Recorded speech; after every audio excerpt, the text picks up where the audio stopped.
जो बोध साहित्य है उसको और गहराई से लोगों तक ले जाना था, और मैं उसके परिणाम भी अब देख रहा था कि मेरे जो छात्र उन चीज़ों को ध्यान से पढ़ने लग जाते थे, उनकी ज़िंदगी के फैसले बदलने लग जाते थे, उनका व्यक्तित्व अलग तरीके से निखरने लग जाता था।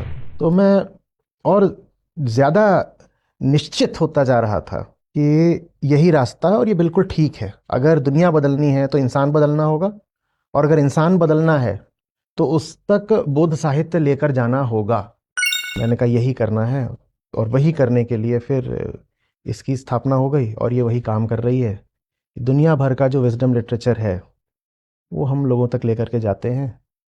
काम जितना आगे बढ़ता गया उतना ज़्यादा पुख्ता सबूत मिलते गए कि यही सही काम है, प्रमाण आते गए, ज़िंदगियां बदलती गईं। यहाँ मेरे सत्र होते हैं, यहाँ मैं बाहरी दुनिया को प्रवेश नहीं करने देता।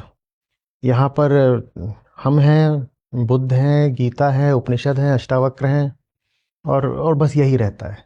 दूसरे, वो जितना आगे बढ़ता गया उतना ये जो भीतर की दुनिया थी ये विस्तार भी लेती गई। सच पूछिए तो मतलब लाखों नहीं तो कम से कम हजारों जिंदगियां तो हैं जो बिल्कुल बदली हैं।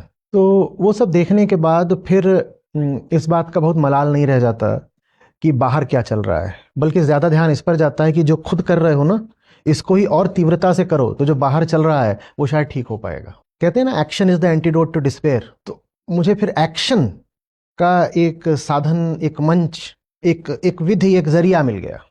आपने कहा कि दुनिया अगर बदलनी है तो व्यक्ति को बदलना होगा, और आचार्य जी के लिए एकदम महत्वपूर्ण है, समझ में आ रहा है कि उन्हें जब ये एहसास हुआ तो वे स्वयं में बदलाव महसूस करते हैं, उनको थोड़ी सी आज़ादी या स्वतंत्र सोच पैदा होती है। लेकिन आचार्य जी या बुद्ध या महावीर, ये तो दुनिया में गिनती के ही रहेंगे। वे जब आए तो मान लीजिए बुद्ध ने तो पूरे दुनिया को ही बदलने की उसके बाद कोशिश की, लेकिन हम जानते हैं कि उसके बाद और बुद्ध ने 0.5%, 0.2% रहे होंगे, लेकिन बुद्ध बोधिसत्व की स्थिति में नहीं पहुंचते।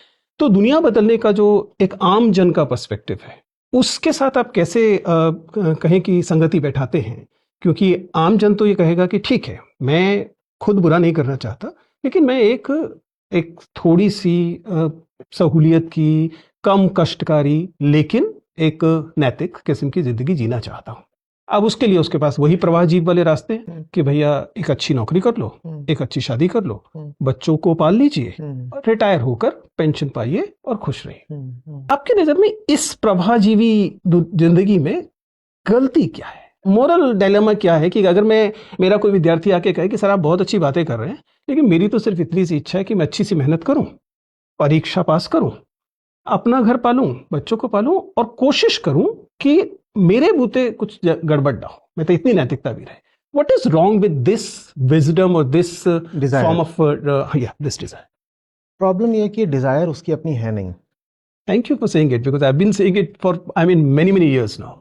ये चीज कि मुझे एक बंधा बंधाया सधा हुआ जीवन मिल जाए सुरक्षित, ये कोई उसने अपनी ओर से मौलिक चिंतन थोड़े ही करा है। ये चीज भी उसके भीतर, उस विद्यार्थी के भीतर शायद उसकी मध्यम वर्गीय साधारण पृष्ठभूमि ने डाल दी है कि ठीक है, इतने पैसे आ रहे हैं, ये हो गया, ये हो गया, ये हो गया, तो तुम ये सब कर लो।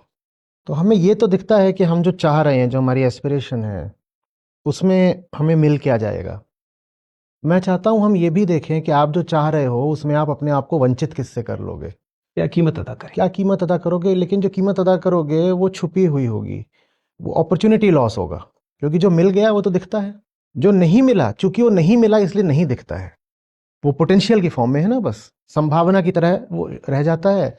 और आपको ये आश्वस्ति देने का कोई बहुत अच्छा तरीका होता नहीं है कि देखो तुम यहां तक पहुंचे, पर तुम्हारी क्षमता, तुम्हारी नियति यहां तक पहुंचने की थी, आप उसको कैसे कराएंगे। वो आप तभी करा सकते हैं जब आप उसको सही संगति दे पाएं और ऐसों से साक्षात करवा पाएं जो सचमुच ऊपर पहुंचे हुए हैं। वैसे लोग हो सकता है हमको जिंदा जीते जी ना मिलें, तो वैसे लोग हमको यहाँ मिलते हैं, किताबों में मिलते हैं।